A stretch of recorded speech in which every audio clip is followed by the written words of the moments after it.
Kalau orang pengen dianggap baik oleh Allah, kalau orang pengen berbuat ihsan kepada Allah, amalnya diperbaiki kepada Allah dengan cara apa? Yaitu la yaktafi ala haddit taklif. Ini orang ihsan kepada Allah. Kalau kita ihsan kepada Allah, jangan khawatir hidup di dunia ini. Jangan pakai logika, pakai ihsan kepada Allah.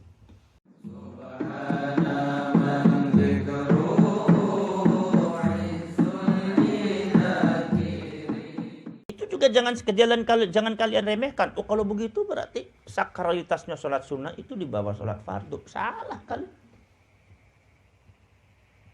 Umumul balwa. Umum kalian itu meremehkan sholat sunnah dan meremehkan sholat nafilah. Umum kalian. Sehingga kalau seumpama ditanya, kalian nggak sholat tahajud? Enggak, apa? Itu kan sunnah. Kalau bahasa Cirebon, qadar sunnah. Kamu nggak sholat duha? Enggak. Kenapa? Qadar sunnah. Sholat rawatib orang. Apa sih? Qadar sunnah. Ini namanya kaderisasi sunnah. Mengkader-kader sholat sunnah. Sholat sunnah kok dikader-kader. Sholat sunnah itu dibumpung-bumpung seharusnya. Kenapa kalian tidak berpikir mumpung sunnah? Kok kader sunnah? Ini muncul daripada mentalitas yang berbeda. Mentalitas kader sunnah, mentalitas mumpung sunnah. Makanya Allah menyebut itu dalam Al-Quran bukan sholat sunnah. Wa minal laili fatahajjat bihi nafilatan lak. Nafilatan lak. Sholat yang kalian remehkan, sholat sunnah, itu disebut di dalam Al-Quran oleh Allah sholatun nafilah.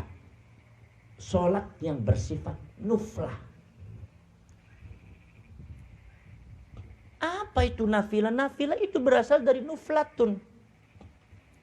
Nuflatun itu apa? Nuflatun itu putik bunga. Tahu putik bunga kalian?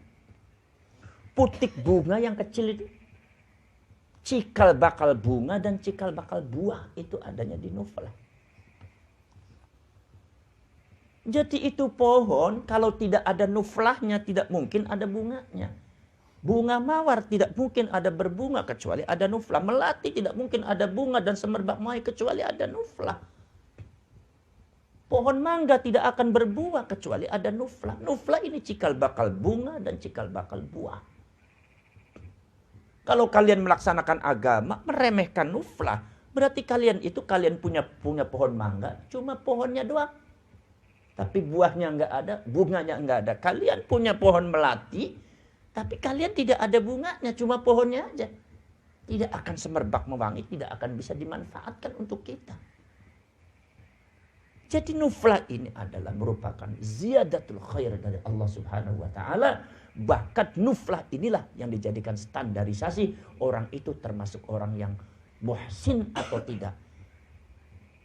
Orang yang baik apa tidak. Orang yang ihsan terhadap Allah atau tidak. Itu tergantung nuflahnya. Walaupun nuflah itu 2 rakaat. Walaupun nuflah itu sifatnya itu sebentar aja. Nggak usah melebihi fardu. Tapi itu adalah perkara yang baik. Nuflah. Kalian melakukan agama, tapi kalian tidak melakukan nuflah, nafilah. Jangan harap kalian itu hidupnya berbunga. Jangan harap keberagamaan kalian itu bisa berbunga, bisa berwangi, bisa ada buahnya. Kenapa? Bagaimana mungkin buah? Pohon kalian, tidak ada nuflahnya. Ini nafilah. Harus difahami seperti itu. Ada sekalian. Makanya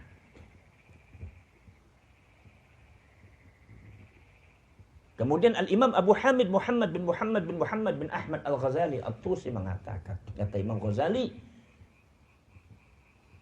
kalau orang pengen dianggap baik oleh Allah, kalau orang pengen berbuat ihsan kepada Allah, amalnya diperbaiki kepada Allah dengan cara apa? Yaitu la yaktafi ala haddit taklif. Jangan sampai mencukupkan diri pada satu perintah-perintah yang wajib. Sholat yang wajib ada 5. Setelah 5 kali sholat kalian gak pernah sholat sunnah. Ini gak baik. Puasa yang wajib setahun sekali, Ramadan. Setelah Ramadan selesai, nggak pernah puasa tuh. Zakat yang wajib cuma 2,5%. Setelah bayar zakat 2,5%, lebihin 5% pun nggak mau. Bahkan diberi minta sodako nggak mau. Kenapa? Kan saya kan sudah bayar zakat. Nggak bagus seperti itu hati taklif. Contoh begini ada sekalian. Ada seorang santri diperintah oleh kiainya tuh cuci piring. Baik kiai. Perintahnya apa? Nyuci piring. Begitu sudah dicuci piringnya selesai. Sudah kiai, alhamdulillah. Begitu kiainya itu ke dapur, itu ada sendok berserakan. Ada gelas berserakan. Kiai tanya, "Fulan, sini Kang. Kenapa Kiai? Kenapa itu ada sendok berserakan? Kenapa ada gelas nggak dicuci?" Jawabannya orang itu, "Kan Kiai merintahnya cuma nyuci piring aja." Menurut kalian orang semacam ini bagus apa tidak? Tidak akan muhsin, tidak akan ihsan kepada kiainya. Kenapa? Ya ketafi ala hati taklif. Dia hanya berbicara tentang masalah yang diperintah saja. Nggak boleh seperti itu. Ada sekali. Makanya Nabiullah Ibrahim alaihissalatu wassalam ketika diperintah oleh Allah membangun Ka'bah, itu sejarahnya. Begitu laporan Nabi Ibrahim kepada Allah, ya Allah sudah selesai, sudah rampung Ibrahim, sudah. Allah bertanya, ya Ibrahim, kenapa kamu buat Ka'bah itu pas dengan qamatun wa bastatun? Sesuai dengan dedek dan pengawehnya sih. Sesuai dengan batasannya itu saja. Kenapa cuma segitu Ibrahim? Kata Nabiullah Ibrahim, ya Allah, ya Rabbi, sana sayanya tidak nyampe ya Rabbi, enggak. Aku perintahkan kepada kau Ibrahim, tambahi walaupun sedikit. Ditambahkan walaupun sedikit. Walaupun sedikit ya Rabbi, iya. Enggak perlu banyak-banyaknya walaupun sedikit. Asal lebih daripada qamatuka wa bastatuka. Baik ya Allah, akan aku laksanakan. Nabi Ibrahim akhirnya mencari ikhtiar bagaimana cara bisa supaya Ka'bah itu lebih tinggi daripada tinggi badan dan tangannya dia.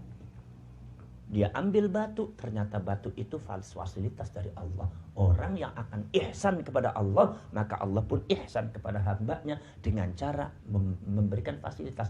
Ternyata batu itu lembut. Begitu dipijak itu empuk, dan telapaknya Nabi Ibrahim, kakinya itu sampai ngecap. Kan ada itu makom Ibrahim. Itu konon katanya batu itu bisa terbang, bisa ke atas, bisa ke bawah. Ini orang ihsan kepada Allah. Kalau kita ihsan kepada Allah, jangan khawatir hidup di dunia ini. Jangan pakai logika, pakai ihsan kepada Allah. Insya Allah akan berikan fasilitas kepada kita untuk kita selalu akan menjadi naik, jadi orang yang baik, jadi orang yang sukses. Akhirnya itu Nabi Ibrahim ditambahi. Begitu sudah ditambahi, ada sekalian, sudah turun. Kata Nabi Ibrahim, sudah ya Allah, sudah. Kata Allah, bagus Ibrahim. Inilah ziyadatul amal. Inilah yang disebut nuflah Ibrahim. Walaupun sedikit, tapi itu nilai lebih kamu. Kamu diperintah suruh nyuci piring dan sendok. Tetapi ada di situ asbak yang kotor, kamu cuci juga. Walaupun cuma asbak, tapi itu nilai lebih kamu. Makanya yang diceritakan oleh Allah di dalam Al-Quran bukan wa idbana Ibrahimul qawa'idha minal baiti wa Ismail. Ketika uzkuru, ingatlah ketika Nabi Ibrahim membangun Ka'bah, tiang-tiangnya Ka'bah bersama Nabi Ismail. Bukan. Tapi Allah berfirman, wa idh yarfa'u Ibrahimul qawa'idha minal baiti wa Ismail. Dan ingatlah ketika Ibrahim dan Ismail meninggikan tiang-tiang dari Ka'bah lebih daripada tinggi badan dan tangannya dia. Sebab ini yang disebut nuflah, barangnya sedikit tapi itu nilai tambah bagi kalian. Sekarang kalian kalau memberi hadiah kepada orang itu melebihi jatah apa tidak? Kan tidak melebihi.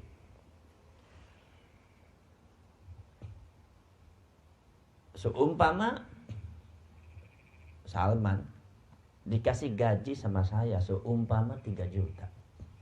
Setiap bulan kasih 3 juta. Kemudian saya kasih bonus. Apa bonusnya 5 juta? Ya bukan bonus, itu sih ngerampok namanya. Berapa bonusnya? Ya 500.000 cukup. Ya kan?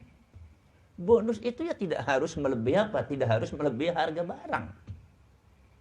Ya. Ketika seumpama kalian beli baju ada bonusnya. Bonusnya apa? Piring. Lah piring itu di bawah baju. Tapi dengan piring itu ada nilai tambahan. Buktinya kalian yang dicari bonus daripada harga bonus. Coba saya tanya kepada kalian. Di benak pikiran kalian kalau masuk ke mall itu lebih terkenal mana di otak kalian tuh bonus apa harga? Ya bonus.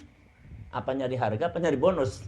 Nyari bonus. Nyari bonus. Ada bonus. Tulisnya juga kalau bonus gede sekali. Bonus lebaran. Padahal bonus itu sedikit aja. Itu yang disebut nuflah. Nah, ini adik-adik sekalian. Maka dari itu adik-adik sekalian di sini. Jadi itu yang harus kalian pahami. Jangan suka meremehkan.